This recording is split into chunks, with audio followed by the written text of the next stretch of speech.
یا جیسے اگر ہم ایسے طبقے کی طرف چلے جائیں جو بہت افورڈنگ نہیں ہوتے اور وہ اپنے بچوں کو لے کر کئی دفعہ اپنی مالکن کے گھر جاتے ہیں، تو وہ ان کا جس طرح سے مذاق اڑانا شروع کر دیتے ہیں یا ان کو فزیکلی ابیوز کرتے ہیں، سو یہ اچھی بات نہیں ہے۔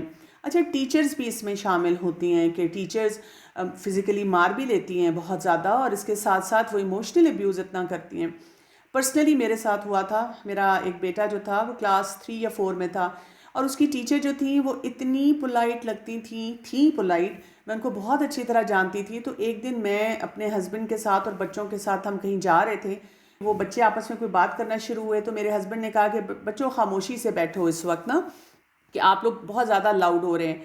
تو اس پہ وہ میرا بیٹا جو تھا وہ بولا، میں نا اپنی ٹیچر سے وہ ایک ان کے پاس اتنی بڑی کینچی ہے، وہ میں لے کے آؤں گا اور آپ سب کی زبانیں کاٹ دوں گا، اور بڑے فخر سے اس نے اس طرح بولا۔ تو میں نے اپنے ہسبینڈ کو دیکھا اور انہوں نے مجھے دیکھا، کیونکہ ہم تو بچوں کے ساتھ اس طرح کی کبھی لینگویج یوز نہیں کرتے تھے۔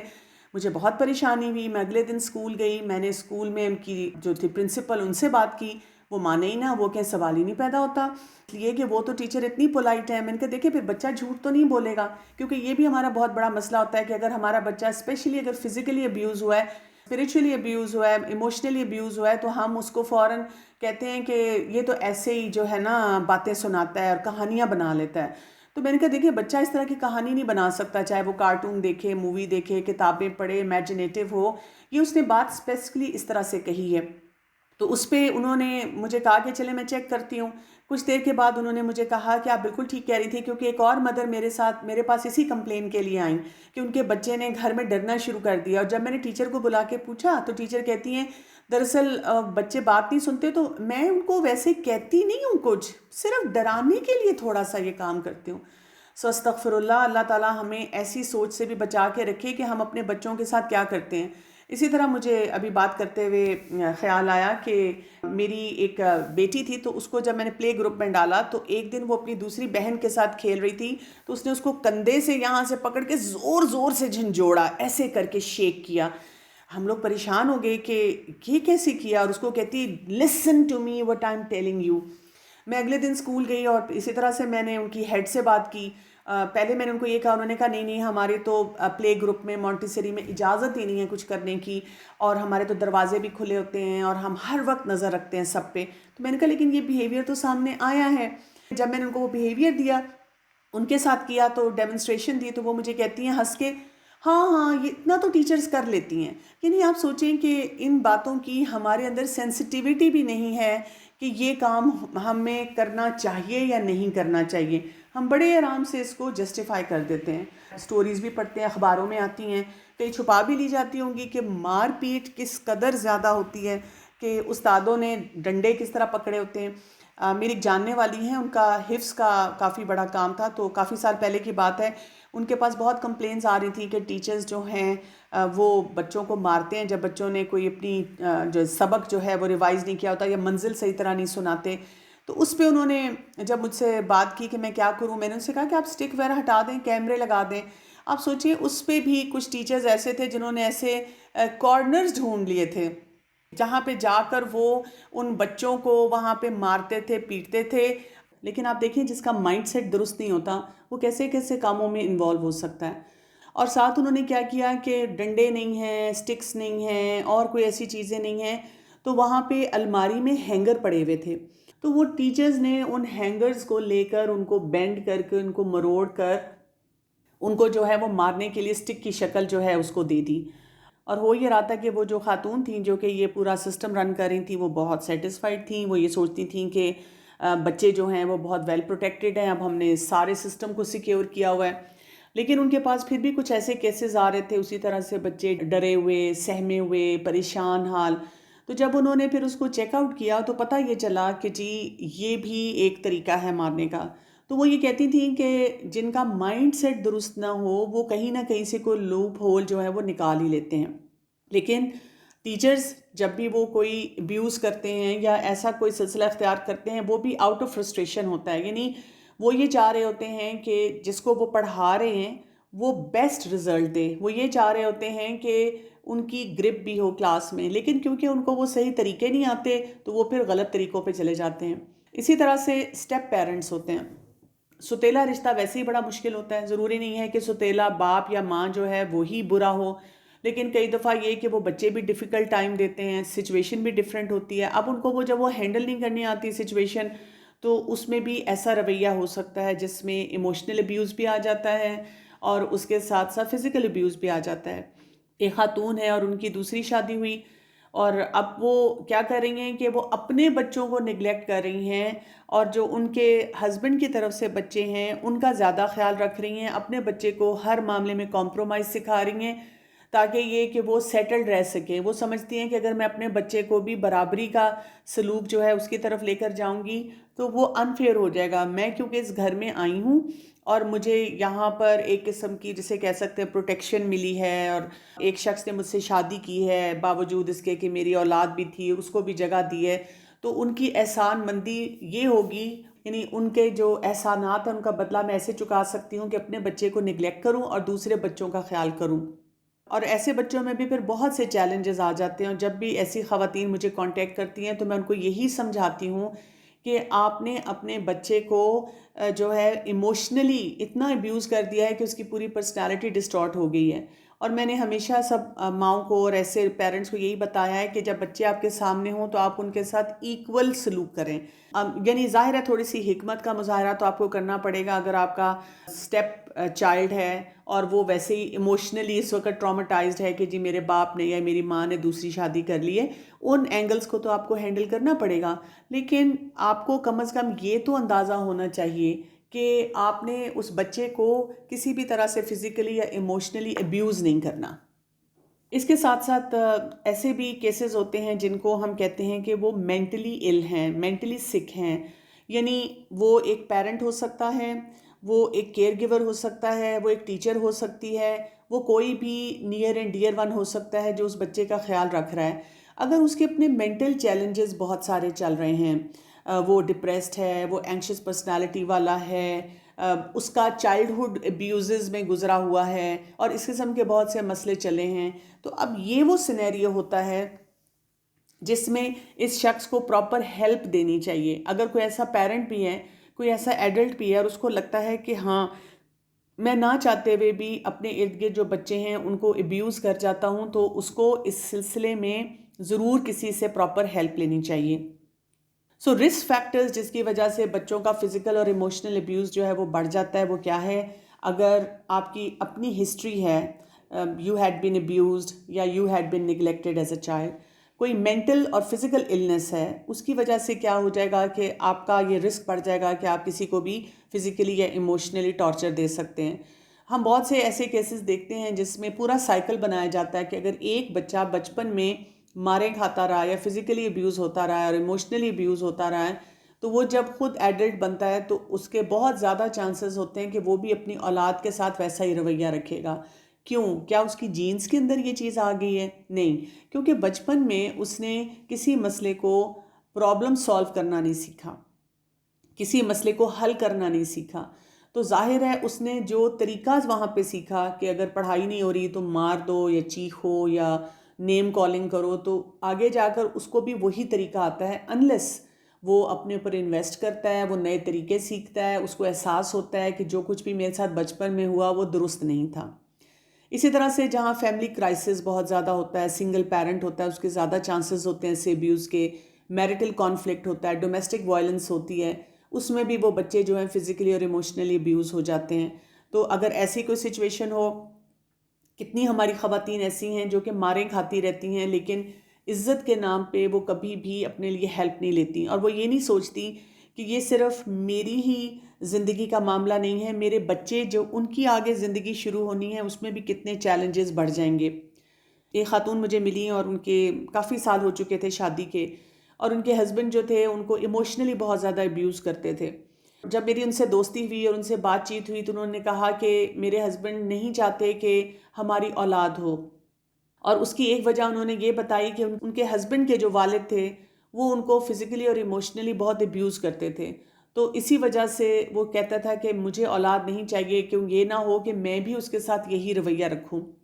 اور مجھے یاد ہے کہ جب یہ پورا سینیریو میرے سامنے آیا تھا تو میں کتنے دن کے لیے اس کے اوپر سوچتی رہی تھی کہ جو والدین ہیں کیا ان کو یہ احساس ہوتا ہے کہ ان کا ایک رویہ ان کے بچے کے لیے وہ بہتری کی طرف ان کو لے کے جا سکتا ہے یا ساری ان کی زندگی جو ہے ہمیشہ کے لیے تباہ کر سکتا ہے. اسی طرح سے اگر ایک بچہ فیملی میں ہے جو کہ ڈیولپمنٹلی یا فزیکلی ڈسیبلڈ ہے تو اس کا بھی فزیکل یا ایموشنل ابیوز بڑھ جاتا ہے. فائنینشیل سٹریس ہوتی ہے، ان امپلائمنٹ اور غربت جو ہے وہ بھی ان فیکٹرز کو بڑھاتی ہے. پھر یہ کہ کچھ جوائنٹ فیملی سسٹم میں رہنے والے بچے جو ہوتے ہیں وہ بھی زیادہ ایموشنلی ابیوز ہو جاتے ہیں، جس میں ہر وقت مقابلے بازی چلتی رہتی ہے. ایون کچھ آئسولیشن میں رہنے والے ہوتے ہیں، اس میں کیا ہے کہ ماں باپ کے اوپر بہت زیادہ سٹریس آ جاتا ہے اور وہ سمجھتے ہیں کہ ہمیں پیرنٹنگ کے خود سے طریقے ایجاد کرنے ہیں اور وہ کوئی بھی طریقہ ایسا اختیار کرتے ہیں جس کی وجہ سے پھر دوبارہ سے جو ہے ابیوز بڑھ جاتا ہے. اگر آپ کو بچوں کی ڈیولپمنٹ کی زیادہ انڈرسٹینڈنگ نہ ہو، آپ کے پیرنٹنگ سکلز پور ہوں، تو یہ بھی رسک فیکٹر کو بڑھا دیتا ہے.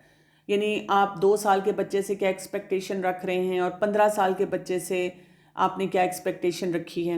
اسی طرح اگر کوئی گھر میں ڈرگز لیتا ہے، الکوہل ہے، اس سے بھی ابیوز بڑھے گا. تو بہت ساری جو کمپلیکیشنز آتی ہیں وہ کیا کیا ہونی شروع ہو جاتی ہیں. ظاہر ہے اگر فزیکلی اگر ہم دیکھیں تو کس کس قسم کے مسئلے جو ہیں وہ آتے ہیں. پری میچور ڈیتھس ہو جاتی ہیں، فزیکل ڈسیبلٹی ہوتی ہے، لرننگ ڈسیبلٹیز ہوتی ہیں، ہیلتھ پرابلمز آنی شروع ہو جاتی ہیں. اس کے ساتھ ساتھ ہم دیکھتے ہیں کہ بیہیویئر کے چیلنجز بھی جو ہیں وہ بڑھ جاتے ہیں. اور بیہیویئر کے چیلنجز کس نیچر کے ہوتے ہیں اس کو بھی سمجھنے کی ہمیں ضرورت ہے. سوسائڈل ٹینڈنسیز جو ہیں وہ آ جاتی ہیں. اس کے ساتھ ساتھ ایک وہ بیہیویئر ایسا آتا ہے جس میں آپ وڈرا کر جاتے ہیں. ایسے جنسی رجحانات آنے شروع ہو جاتے ہیں جس سے آپ یا تو حرام ریلیشن شپ میں چلے جاتے ہیں یا آپ اور بھی اس قسم کے غلط کام جو ہیں وہ کرنا شروع کر دیتے ہیں. اسکول کے مسئلے ہوتے ہیں، ریلیشن شپ کے ایشوز ہوتے ہیں، سوشل انٹریکشن کی پرابلم ہوتی ہے. اور ایسے لوگ جو ہوتے ہیں جب آگے جا کر اپنی جابز اور اپنی کریئر سٹارٹ کرتے ہیں تو وہاں پر بھی وہ جلدی سیٹل نہیں ہو پاتے. ایموشنل ایشوز بہت زیادہ ہوتے ہیں جس میں لو سیلف اسٹیم ہوتی ہے، ریلیشن شپ بلڈنگ میں چیلنجز ہیں، انٹیمیسی کے چیلنجز ہیں. جو پیرنٹ ہوڈ ہے اس کو وہ اچھی نظر سے نہیں دیکھتے، وہ اپنے بارے میں انسیکیور ہوتے ہیں کہ اگر میرے والدین نے مجھے اچھی طرح نہیں پالا تو میں بھی کسی کو اچھی طرح سے نہیں پال سکتا. سٹریس اور فرسٹریشنز کو ہینڈل نہیں کرنا آتا اور انہوں نے ایکسیپٹ کر لیا ہوتا ہے کہ کسی بھی مسئلے کا حل یہ ہے کہ یا تو مار پیٹ کی جائے یا یہ کہ ایموشنلی ان کو ٹارچر کیا جائے تو پھر ہی مسئلہ حل ہوتا ہے. بہت سارے مینٹل ہیلتھ ڈس آرڈرز آتے ہیں، ایٹنگ ڈس آرڈرز ہیں، پرسنالٹی ڈس آرڈرز ہیں، بیہیویئر ڈس آرڈرز ہیں، ڈپریشن، انزائٹی ہے. اور اس کو خاص طور پہ کہا جاتا ہے پوسٹ ٹرامیٹک سٹریس ڈس آرڈر، کہ جب آپ کو اتنا ٹراما پہنچا ہوا ہے اس کے ساتھ جو چیزیں آتی ہیں، سلیپ ڈسٹربنسز ہوتی ہیں اور اٹیچمنٹ کے ڈس آرڈرز ہوتے ہیں جو کہ سائیکالوجسٹ آپ کو بہت اچھی طرح سے بیان کر سکتے ہیں کہ یہ کیسے سب کچھ سلسلہ ہوتا ہے. تو اب سوال یہ پیدا ہوتا ہے کہ کیا جائے. سب سے پہلے تو میں پریونشن کی بات کروں گی. ہم کیوں خاموشی اختیار کریں اور ان سب معاملات کو اپنے ارد گرد اپنے ساتھ ہونے دیں؟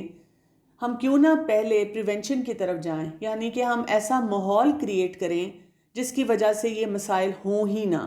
ہم اپنے آپ کو اور اپنے بچوں کو ایسے ٹارچر سے بچائیں. تو پریونشن میں کیا ہوگا؟ اگر ہم ایسا طریقہ سیکھیں کہ بچے کو کیسے محبت دی جاتی ہے اور کیسے اس کو توجہ دی جاتی ہے. اس کے اوپر آپ کو بہت سا مٹیریل انٹرنیٹ پہ بھی مل جاتا ہے، بہت سے لیکچرز مل جاتے ہیں، بہت سی کتابیں مل جاتی ہیں جو آپ کو یہ سارے طریقے ایکسپلین کرتی ہیں. پھر یہ کہ ہمیں اپنے غصے کو ہینڈل کرنا آتا ہو، کہ جب ہمیں غصہ آتا ہے ہم اس کی پرسنل رسپانسبلٹی لینا سیکھیں. اور اگر ہم ہر سچویشن میں اپنے غصے کی پرسنل رسپانسبلٹی لینا سیکھ لیں گے تو اس سے ہمیں فائدہ یہ ہوگا کہ جب کوئی بچہ ہمارے سامنے غلط کام کر رہا ہے تو ہمیں اس کو بھی ہینڈل کرنے کا طریقہ آتا ہوگا. سپرویژن کے بارے میں ہم بہت محتاط ہوں کہ ہم بچے کو کس کی سپرویژن میں دے رہے ہیں، کیسے دے رہے ہیں. دیکھیں پورا گھر تو ابیوسو نہیں ہوتا نا. یوزلی یہ ہوتا ہے کہ ایک انسان ہوتا ہے جو کہ ابیوسو ہوتا ہے، مثلاً فادر ہیں یا مدر ہیں یا کوئی کیئر گیور ہے یا ٹیچر ہے. تو جب بھی کہیں ایسی سچویشن میں ہمیں لگتا ہے کہ کس انسان کے حوالے ہم اپنے بچے کو کر رہے ہیں تو وہاں پر ہم محتاط رویے کے ساتھ جائیں. اور اپنے بچوں کے کیئر گیورز کو بہت اچھی طرح سے ہمیں جاننے کی ضرورت ہے. اور اس میں ہمیشہ ایک جملہ بولتی ہوں کہ آپ بچے کو اس کیئر گیور سے زیادہ ٹرسٹ کریں. یعنی بچے کے جملے، بچے کا بیہیویئر آپ کو زیادہ اچھی طرح سے بتائے گا کہ آپ کا کیئر گیور کس طرح سے بچے سے ڈیل کر رہا ہے. بچہ گھبراتا ہے، بچہ روتا ہے، بچہ آپ کو کوئی جملے بتا رہا ہے، بچہ کسی طریقے سے آپ کو کنوے کر رہا ہے کہ وہ کیئر گیور میرے ساتھ اچھا سلوک نہیں کر رہا، تو آپ کو اپنے بچے کی بات سننی ہے. یہ نہیں کہنا اس کی تو عادت ہے شکایت لگانے کی، اس کی تو عادت ہے ری کرنے کی، رونے کی، کیونکہ بچے اپنے بیہیویئر سے بتاتے ہیں. وہ جو انسان کیئر گیور ہوتا ہے، اکثر آپ دیکھیں گے جو ایسے ابیوسو لوگ ہوتے ہیں، وہ لوگوں کے سامنے ایک اور چہرے کے ساتھ آتے ہیں، وہ بہت مسکراتے ہوئے آتے ہیں، بہت خوش آتے ہیں. آپ آئیڈینٹیفائی نہیں کر سکتے کہ اچھا ان کا اتنا بڑا چیلنج ہے. ہمیں صحیح جگہوں پہ نو کہنا آنا چاہیے. یعنی اگر ہم نے یہ سیکھا اور ہم اپنے بچوں کو یہ سکھا دیں کہ اگر کوئی آپ کو ابیوز کر رہا ہے تو وہاں پر آپ کیسے نو کہیں گے. میں ایسے بچوں کو جانتی ہوں جنہوں نے جب ان کے والدین نے ان کو ڈانٹا، پیٹا، مارا، ایموشنلی ابیوز کیا، تو انہوں نے کتنے سال تک یہی سوچا کہ آئی ڈیزروڈ اٹ، یعنی میرا ہی قصور تھا اور مجھے ہی یہ سب کچھ ملنا چاہیے تھا. تو آپ سوچیں اس کا ٹراما کتنا بڑا ہوتا ہے نا. پھر ہمیں اپنے بچوں کو یہ بھی سکھانا ہوتا ہے کہ اپنی آن لائن سیفٹی کو کیسے مینٹین کریں. یہاں پہ میں یہ اس لیے کہوں گی اسپیشلی جب ہمارے بچے ٹین ایج میں آ جاتے ہیں تو بہت سا ایموشنل ابیوز جو ہوتا ہے ان کا یہ آن لائن میں آتا ہے کہ میں نے اگر اپنی کوئی پکچر پوسٹ کی یا کوئی کمنٹ ڈالی یا کوئی چیز شیئر کی تو اس پہ کتنے ہٹس اور لائک آئے، کتنے لوگوں نے اچھے کمنٹس دیے، اور اس کی وجہ سے وہ لو سیلف اسٹیم میں چلے جاتے ہیں یا ایموشنلی وہ ہرٹ ہو جاتے ہیں. پریونشن میں یہ بھی ہے کہ اگر آپ کو کوئی ایسا مسئلہ درپیش ہے تو آپ کو پتہ ہو کہ آپ کس سے جا کر بات کر سکتے ہیں، آپ کس کو ریچ آؤٹ کر سکتے ہیں. پھر ہم یہ دیکھیں گے کہ ابیوز سے انسان ریکور کیسے کرے.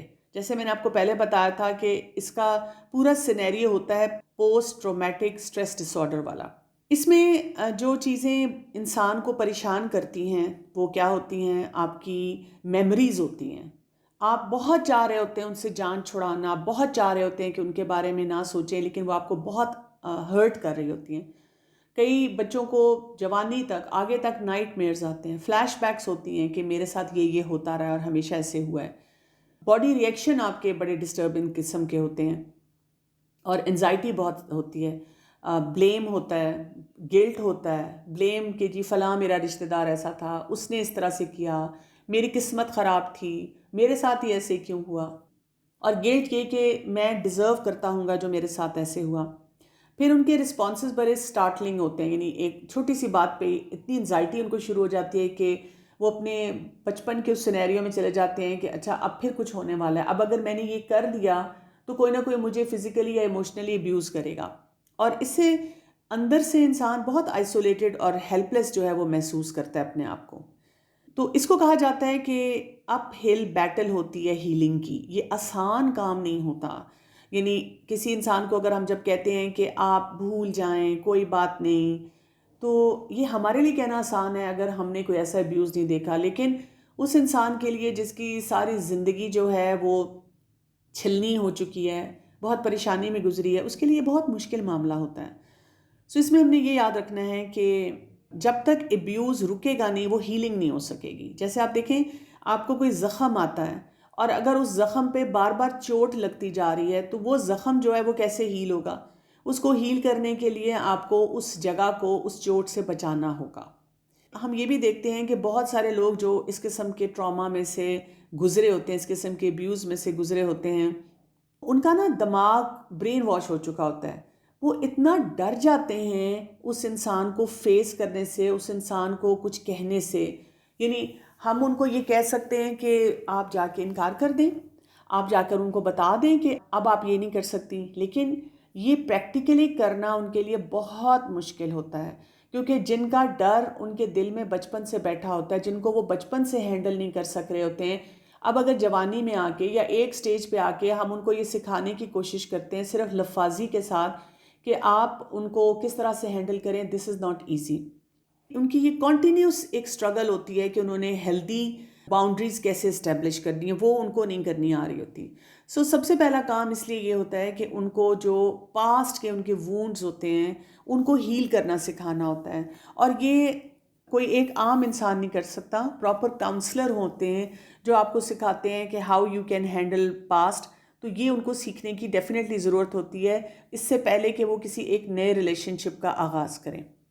تو اس کو ہم مختلف سٹیجز میں دیکھ لیتے ہیں. سب سے پہلا سٹیج یہ ہوتا ہے کہ جو بھی ابیوز ہوا ہوتا ہے اس کو ہمیں ایکنالج کرنا ہوتا ہے.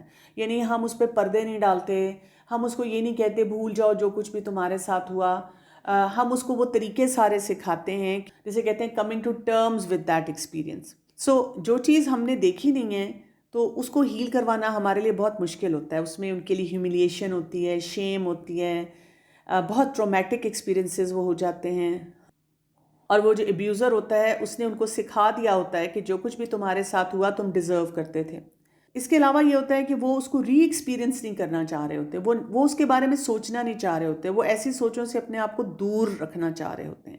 وہ ابیوز کو انڈرمائن بھی کرتے ہیں, یا تو وہ کہتے ہیں کہ نہیں اتنی بڑی بات نہیں تھی, لیکن وہ اس کے ٹریپ میں رہتے ہیں.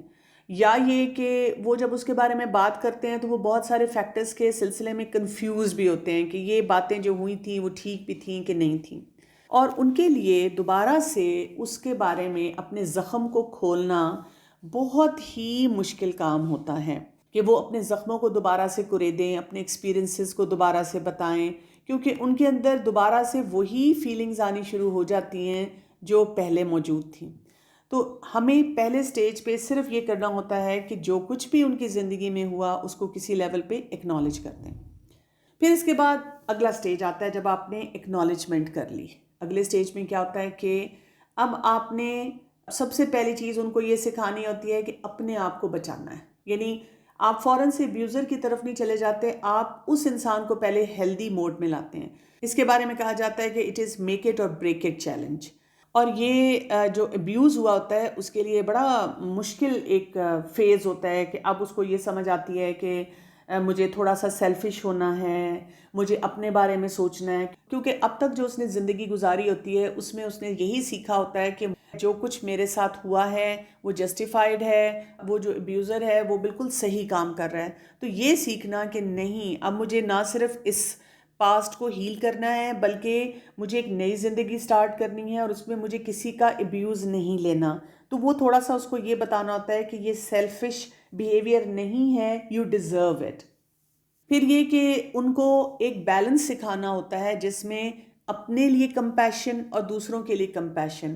یعنی ایک بیلنس ہو کہ کہاں پر اب مجھے اور لوگوں کی بات بھی سننی ہے, میں نے ہر چیز کو فزیکل اور ایموشنل ابیوز نہیں لے لینا, میں نے یہاں پر اب جھک جانا ہے, یہاں پر یس بول دینا ہے, یہاں پر میں نے نو بول دینا ہے, یہاں پہ یہ اب میری لائن جو ہے وہ کراس ہو رہی ہے. اسی طرح سے ہر وقت ان کے اندر کی ایک جنگ چل رہی ہوتی ہے جس میں ان کو یہ نہیں سمجھ آ رہی ہوتی ہے کہ وہی بات جو میں نے آپ سے کی کہ یہ کرنے کے کیا کانسیکوینسز ہوں گے, یہ میں کر سکتا ہوں کہ نہیں کر سکتا, اس سے بھی ان کو نکالنا ہوتا ہے, جس کو ہم کہتے ہیں سیلف بلیک میلنگ. اور یہ جو انٹرنل فیلنگز ہوتی ہیں سیلف ڈیفیٹ کی, وہ اس طرح کی ہوتی ہیں جیسے اگر آپ نے کوئی گیم کھیلی ہو جس کو کہتے ہیں میز, MEZE, جس میں سے ہم راستہ ڈھونڈتے ہیں. اب بہت سارے راستے بند ہو جاتے ہیں اور ایک راستہ ہی کھل کے صحیح طرف جاتا ہے, سمت میں جاتا ہے. تو ان کے ساتھ ایسے ہوتا ہے کہ وہ اس میز میں ہیں, اس گیم کو کھیل رہے ہیں اور یہ بار بار اسی ٹریپ میں اسی جگہ پر آ کے سٹک ہو جاتے ہیں. تو ان کو نا یہ طریقہ بھی سکھانا ہوتا ہے کہ اپنے آپ کو اس ٹریپ سے وہ کیسے نکالیں. اس کے بعد ہماری اگلی سٹیج آتی ہے سٹیج 3. اگر آپ نے ان کو self healing of the past سکھا دی, اگر ان کو بتا دیا کہ آپ کی اپنی ذات بھی بہت امپورٹنٹ ہے, اب آپ ان کو ایک اور ڈائریکشن میں لے کے جاتے ہیں جہاں پر آپ ان کو یہ پاور دیتے ہیں جس میں وہ خیر خواہی اپنے لیے اور دوسروں کے لیے سیکھتے ہیں. آپ ان کو اس وٹنس سٹینڈ سے ہٹا لیتے ہیں. یعنی آپ ان کو بتاتے ہیں کہ آپ اپنے ایکشنز کے اکاؤنٹیبل ہیں اور اگر آپ سے کوئی غلطی ہوئی ہے تو اس کو فکس کرنے کے کیا طریقے ہیں. صرف یہی طریقہ نہیں ہے کہ کوئی آپ کو ہر وقت کٹہرے میں کھڑا کر دے اور آپ سے سوال جواب کرے اور آپ کو بتایا جائے کہ آپ ہی مجرم ہیں اور آپ نے غلطی کی ہے. پھر یہاں پر ان کو ہمیں گلٹ کو ریپلیس کرنا ہوتا ہے اکاؤنٹیبلٹی سے, کہ اگر آپ کو کوئی مسئلہ فیل ہو رہا ہے, آپ سے واقعی کوئی غلطی ہو گئی ہے, آپ کو یہ کرنا چاہیے تھا, یہ نہیں کرنا چاہیے تھا, تو اب آپ اپنی اکاؤنٹیبلٹی کریں اور طریقہ سیکھ کے آگے موو کریں.